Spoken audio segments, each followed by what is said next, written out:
What if the loneliest places in the world are the ones filled with human voices? Well, welcome to the Coachman. And for today's story, we're going to be reading The Bookshop. Now, the reason that question is kind of relevant is that during this time when the author Aldous Huxley wrote it in England, bookshops were like they were almost a place where like the sophisticated, came the intellectual life, you know what I mean? So, and it was a place where like intellectual life, social identity, class, and culture kind of intersected, and people tended to use they used to like somehow like have intelligence, and they thought like intelligence and sophistication, it would almost mask and be like a performance for people to use to shield themselves from emotion. You know what I mean? And by the end of this, I'm gonna get hopefully I'm we can see like how relevant it is today. Like people just using I know everything to be more like hide all their like little insecurities. So with that being said, let's get into the story. I hope you enjoy. It seemed indeed an unlikely place to find a bookshop. All the other commercial enterprises of the street aimed at purveying the barest necessities to the busy squalor of the quarter. In this, the main arterial street, there was a spacious glitter and life produced by the swift passage of the traffic. It was almost airy, almost gay. But all around, great tracts of slum pullulated dankly. Sorry, that word just made. So it made me laugh just because, like, from pullulated dankly, like, I know dank, it just means like a dark place and whatever. And so it means it like pullulated dankly. It's what I thought of was like a shitty alley with like, trash cans, dumpsters, cat jumping off, like eating, like piss here and there, and some bum sleeping there and whatnot. And like literally, that's exactly what it means. It means like something swarmed, teamed, or bred rapidly in a dark, wet, and unpleasant environment. And basically, it just means like I don't know, somewhere like in the slums. Like this is what happened. So yeah, it is what I thought. The inhabitants did their shopping in the grand street. They passed holding goblets of meat that showed gluttonous even through the wrappings of paper. In other words, like almost like somebody having like one of those like big like chicken bones and whatever, or like if you ever been to a what is it? Come on, Renaissance Fair.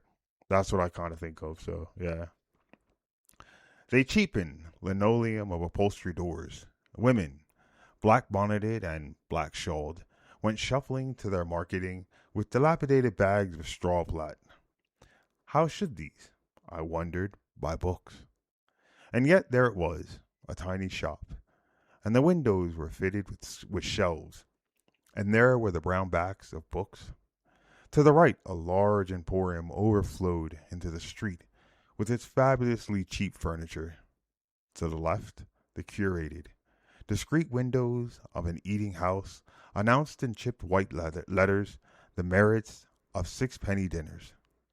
Between, so narrow as scarcely to prevent the junction of food and furniture, was the little shop.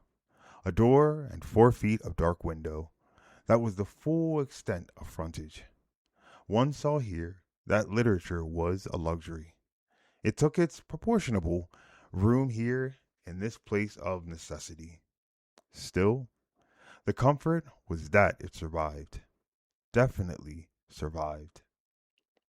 The owner of the shop was standing in the doorway, a little man, grizzle bearded, and with his eyes very active round the corners of the spectacles that bridged his long, sharp nose. Trade is good, I inquired. Better in my grandfather's day, he told me, shaking his head sadly. We grow progressively more Philistine, I suggested. It is our cheap press. The ephemeral overwhelms the permanent, the classical. This journalism, I agree. Well, This journalism, I agreed, or call it rather this piddling quotidianism, is the curse of our age. Fit only for. He gesticulated clutchingly with his hands as though seeking the word. For the fire. Now, I'm not sure about you. I read that, and I probably could read that 3 more damn times. And you want to know something? What I heard in all those words? People trying to sound smart. Actually, people trying to sound smarter than they actually need to. To me, I believe just say it. That's all. Make this easy. There's no point. But the old man was triumphantly emphatic with his no for the sewer. I laughed sympathetically at his passion. We are delightfully at one in our views, I told him. May I look about me a little among your treasures? Within the shop was a brown twilight, redolent with old leather and the smell of that fine, subtle dust that clings to the pages of forgotten books, as though preservative of their secrets, like the dry sand of Asian deserts beneath which, still incredibly intact, lie the treasures and the rubbish of 1,000 years ago. I opened the first volume that came to my hand. It was a book of fashion plates, tinted elaborately by hand in magenta and purple, maroon and sulfurino and puce, and those melting shades of green that a yet earlier generation had called the sorrows of Werther. Beauties in crinolines swam with the amplitude and pavilion ships across the pages. Their feet were represented as thin and flat and black, like tea leaves shyly protruding from under their petticoats. I ain't gonna lie, I want to get a good petticoat one of these days.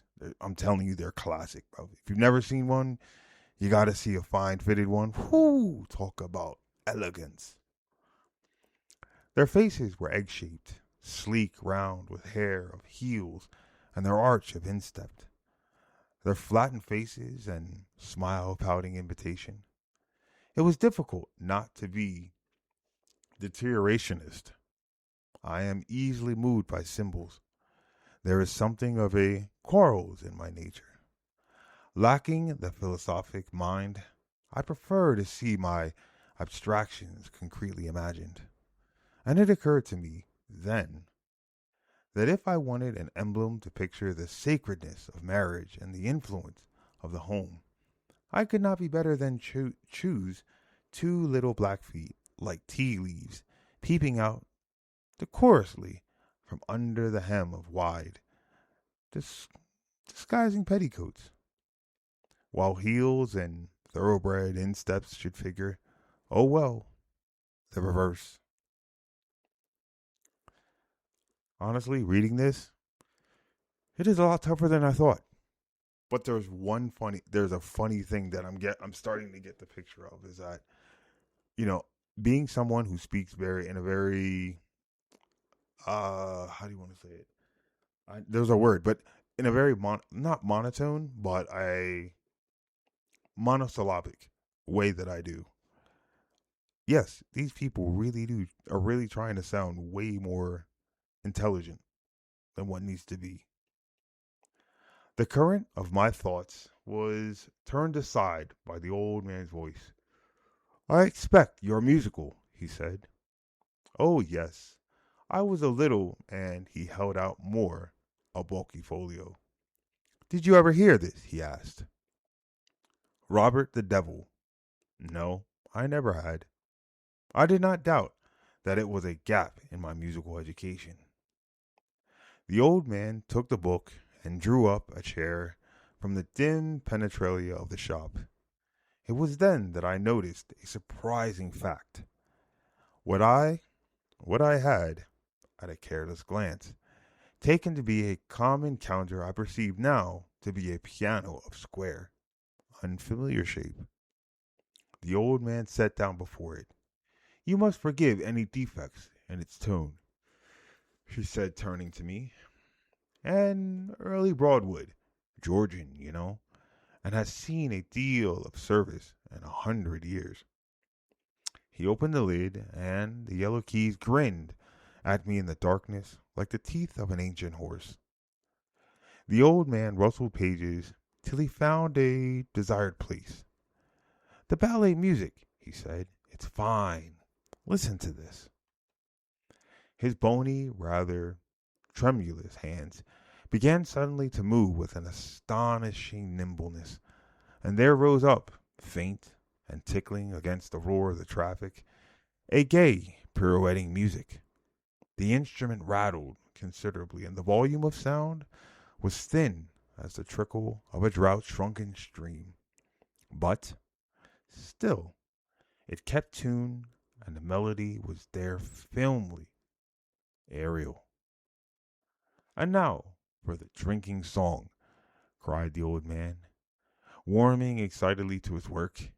He played a series of chords that mounted, modulating upwards towards a breaking point. So, supremely operatic as positively to be a parody of that moment of taunting suspense when the singers are embracing themselves for a burst of passion. And then it came, the drinking chorus. One pictured to oneself cloaked men, wildly jovial over the emptiness of cardboard flagger. I gotta say, honestly, it's really interesting, like listening to the way that the gentleman is describing the piece of the music. Because to me, it's I would say, what would it kind of sound like? It kind of sounds like it sounded like a drinking game. Um, like there's a couple of songs that I'm not even gonna go into. But it does bring a couple of like I don't know, like almost as if when you think about it, watching those scenes from like the medieval times or from like Renaissance era where people are just singing in a pub, standing on it, even like modern day Britain where you see guys like singing certain songs together and holding their beers up and clanging them and dropping booze all over them and shit. That's what I kind of get at them. But I mean, I obviously like it's interesting that he's talking about this drinking song, but in a very very elegant way. It almost is like no, no, no, no. But this is, but this is a very cordial way of doing it. It's like, bullshit, bro. It's drinking. You get smashed up and start throwing whiskey all over the place. That's how it works. But here you go. Verisium ataza piano. Il generosa humor. The old man's voice was cracked and shrill, but his enthusiasm made up for any defects in execution.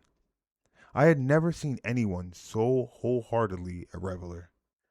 He turned over a few more pages. Ah, the Bas Le Infernal, he said. The goods. There was a little melancholy prelude, and then the tune. Not so infernal, perhaps, as one might have been led to expect, but still pleasant enough. I looked over his shoulder at the words and sang to his accompaniment. Di mani fatali, fantasmi di oro, dai regni infernali, bladiti alla signora. Just so you know, um, why I might sound a little like, how do I know that? I actually studied Italian, so I kind of know like the rhythm a little bit. Um, I do understand some of the words or whatnot, but I know how they're supposed to sound. But yeah, Italian, lovely language. Hard. I would say this: it's hard. Some of the words are hard, and like when you start to break down the grammatic, but lovely language, all the less. A great steam-driven brewer's lorry roared past with its annihilating thunder and utterly blotted out the last lane. If you don't know what a lorry is, it's like one of those it looks like a what do they call those things? There's a van that like everybody drives nowadays. That it's those Mercedes vans that everybody lives out of, but it's like a really tiny, small version of it that like you drop off packages and shit. That's a lorry. Good thing I've been to London, and know that kind of stuff. Um, the old man's hands still moved over the yellow keys. My mouth opened and shut, but there was no sound of words or music. It was as though the fatal demons, the phantasm of horror, had made a sudden eruption into this peaceful, abstracted place. I looked out through the narrow door. The traffic ceaselessly passed. Men and women hurried along with set faces, phantasms of horror, all of them, infernal realms wherein they dwelt. Outside, men lived under the tyranny of things. Their very action was determined by the orders of mere matter, by money and the tools of their trade, and the unthinkable laws of habit and convention. But here I seemed to be safe from things, living at a remove from actuality. Here, where a bearded old man, in probable survival from some other time, indomitably played the music of romance, despite the fact that the phantasms of horror might occasionally drown the sound of it with their clamor. And I think what I would say is starting to happen is like what I'm starting to hear the character in the story. He's starting to be like, wait, there's so much beauty in these books, so much beauty in like this music and all this kind of like information and intellectual. And then outside the street, you have like these alleys, trash and piss filled. People like just hurrying and scurrying to work and just like kind of like filling in the rat race. Women just doing like this, like walking in the streets in their skirts that are just getting drugged through mud and all kinds of other shit. And just people literally like scraping a living on one side of the door. And here he is listening to all this beautiful, these, like kind of experiencing some of these wondrous and beautiful things in the world. And he's like, damn. He's like, notice two sides of this story. So, will you take it? The voice of the old man broke across my thoughts. I will let you have it for 5 shillings. If you don't know what shillings are like old school money that they used to use in Britain. And I mean, no, I mean it's kind of funny, like shillings, pence, and like and all that. They don't. I don't think they use either of those, but they still use like pounds and whatnot. I don't know if they use pence. I think so, but I know shillings they don't use anymore. Like it's long gone, like old and shit. He was holding out the thick, dilapidated volume towards me. His face wore a look of strained anxiety. I could see how eager he was to get my 5 shillings, how necessary, poor man, for him. He has been, I thought with an unreasonable bitterness, he has been simply performing for my benefit. Like a trained dog, his aloofness, his culture, all a business trick.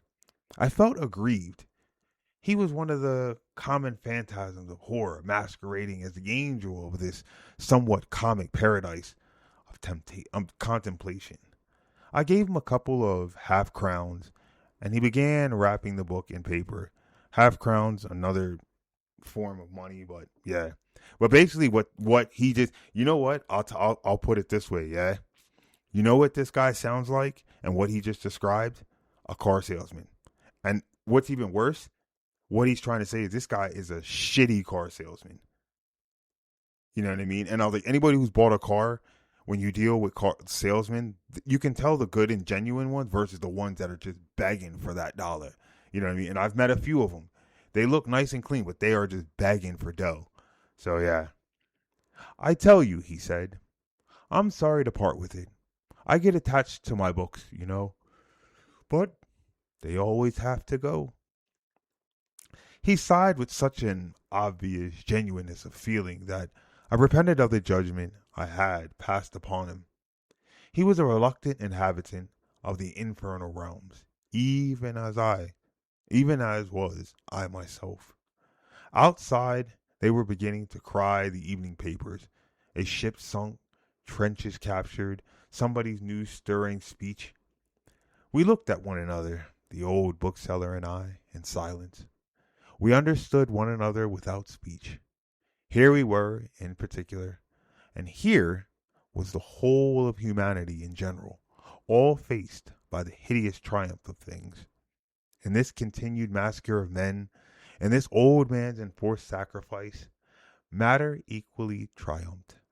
And walking homeward through Regent's Park, another place I have to visit. I've been to England and never been to Regent's Park. I want to do that only because it is um, it's a very highlighted place in my favorite movie, 101 Dalmatians.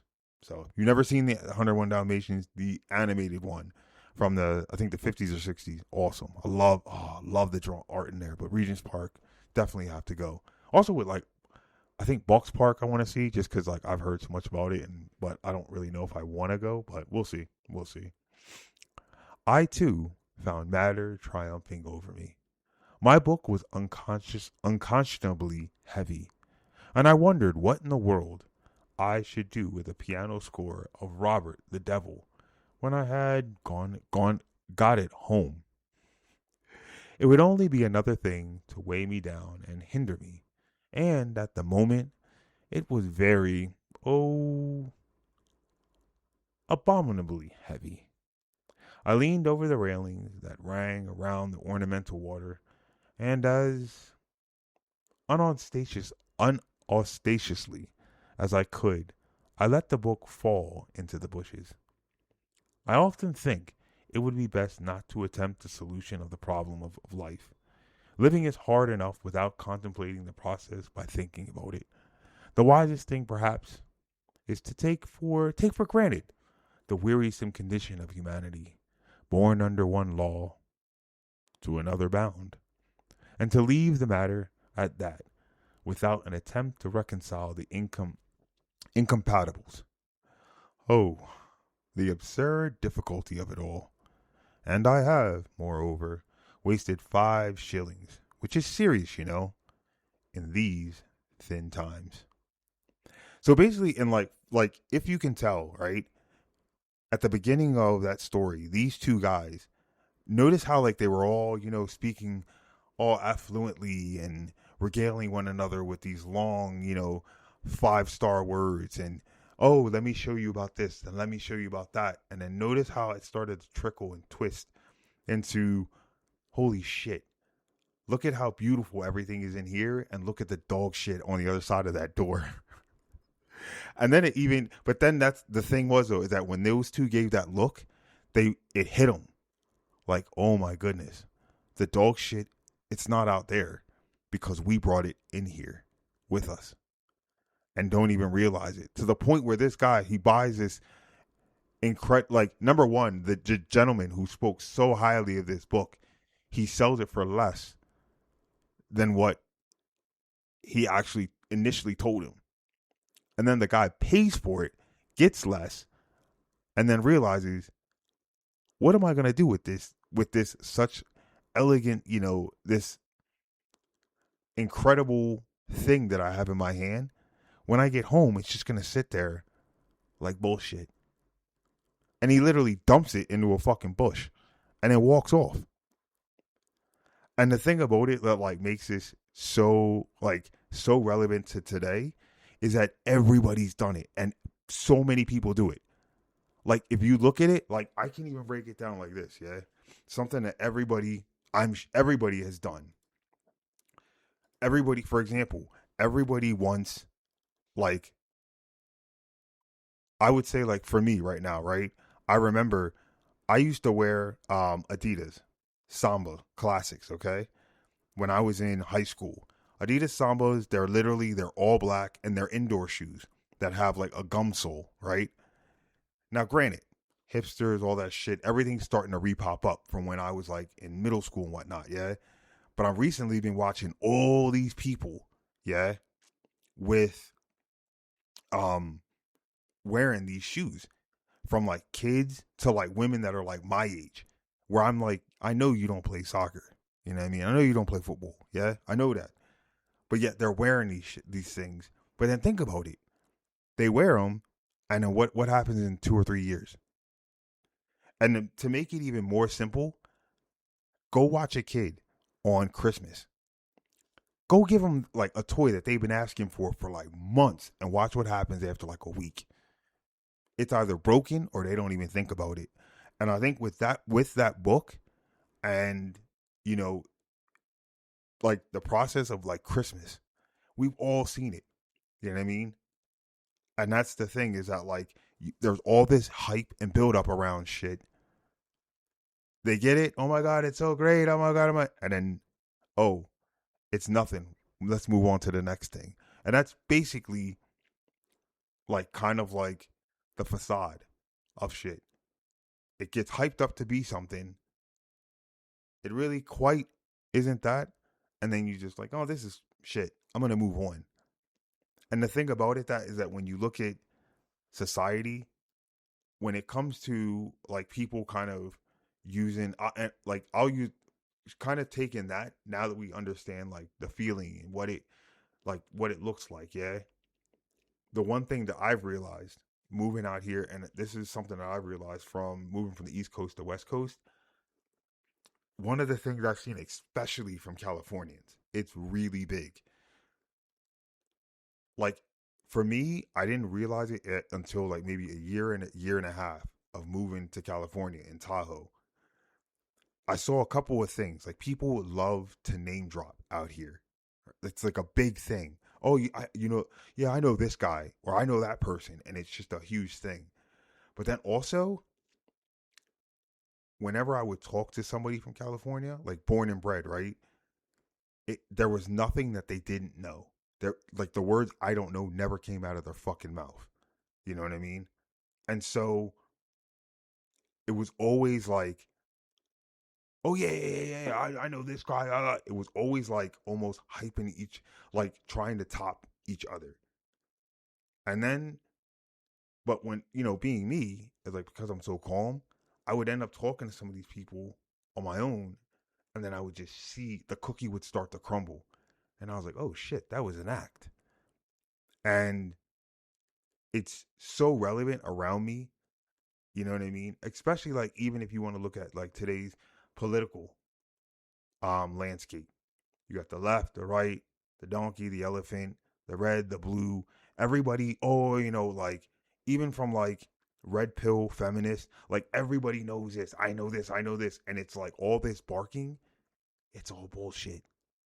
It's all bullshit. It's just masking what's underneath. And then when people find out what's underneath, you're like, it's not really all that. It's like, whatever. You know what I mean? So for me, yeah, I'm really glad that I came across this story, because I really didn't have a clue what I was gonna read, but it's way better than I thought, and I definitely am gonna have to try to go back and read more stories from Mr. Huxley, and yeah, I mean, it's a great story. I hope that you enjoyed it. I hope you enjoyed a lot of the very confusing words that even I didn't know, but it was a good read, and a wonderful read, and it's like it definitely reflects, and I think it just gives a very, I guess what makes the bookshop linger is how ordinary it feels. Like it does. It feels like just I got the sense of an everyday. These are everyday action. This is even though this is over 100 years ago. These interactions happen today, and like even though that like there's no grand like catastrophe in it, there's no like, oh my god, I realize it. It's just humans being humans and moving past one another emotionally while pretending proximity equals like understanding. You know what I mean? Like, okay, um, yeah, like it's almost as if we go and we come up to people and we just braggadocious, but yet there's no real understanding. Yeah, we understand, but not really. And it's kind of just bullshit. And in the end, that's what I got from this. Like, in the end, like, I'll ask this question. When you actually go and you meet somebody, do you actually really get to know them? Seriously, like, do you really get to know them? And yeah, and then sometimes, like, I'll say this, right? Just to end, because I know I like, how I like to talk. But to me, this story, it reminds us that loneliness, like that empty feeling, it doesn't always look empty. But sometimes it hides behind crowded rooms, ordinary conversations, and places filled with words. In other words, all like a lot of the distractions, la la la la la la la. Underneath it, there's nothing. There's nothing. And if you really want to go see, just literally open up social media. Go look at trashy shit TV that you see, the reality stuff. Go look at just our society. You'll see it everywhere. It's right there in front of you. But are you willing to go look? So, with that being said, our next story is going to be dealing with the wonderful question of what if the stories we call fairy tales are really stories about time, loss, and waiting for life to begin again? I don't know. I hear a little Stella got her groove back kind of thing going on. So, but with that being said, hopefully you enjoyed this episode. And until next time, take care.